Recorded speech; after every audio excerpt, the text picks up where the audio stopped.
Grâce à nos forces de défense et de sécurité et à la diplomatie agissante du président de la République, la guerre sera bientôt derrière nous. C'est en ces termes que s'est exprimé le gouverneur du Sud-Kivu, Jean-Jacques Puruzi, au sortir de l'entretien qu'il a eu ce jeudi 19 juin 2025 à la Cité de l'Union africaine avec le chef de l'État Félix Antoine Tshisekedi Tshilombo. La situation sécuritaire, économique et politique était au cœur de cette entrevue. On a fait d'abord le point sur la situation sécuritaire, économique et politique de la province du Sud-Kivu.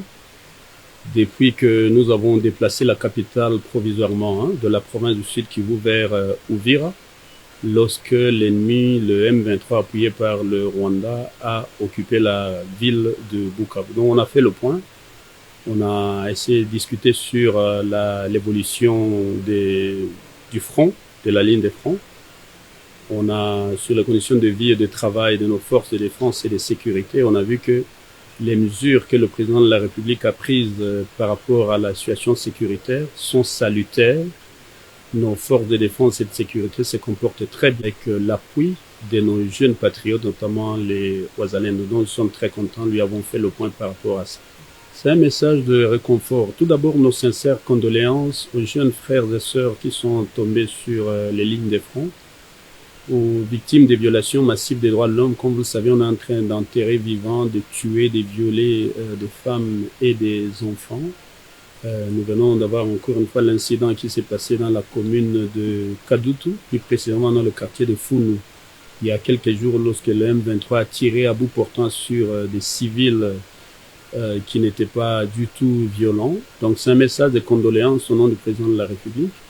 Aussi sa détermination à stopper cette souffrance, la spirale de la violence qui continue de la part du M23. Nous lui avons rapporté que nous avons dénoncé ces violations des droits de l'homme auprès de la Cour pénale internationale et des organisations comme Amnesty International qui viennent de publier un rapport pointu sur ça.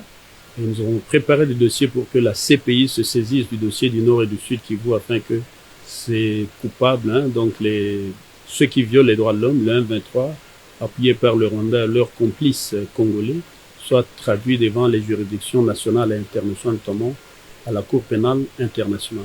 C'est aussi un message pour dire que la guerre est bientôt derrière nous. Le président de la République déploie une diplomatie offensive, nous le voyons tous, et que bientôt il y aura la signature de l'accord de paix entre le Rwanda et la République démocratique du Congo.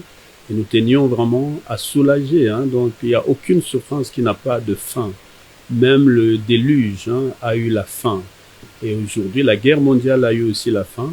Je tenais à dire au Sud Kivusien, au Nord Kivusien, que le président de la République, Félix Antoine Tshisekedi Tshilombo, qui a amélioré les conditions de vie et de travail de nos forces de défense et de sécurité, a décidé que assez c'est assez.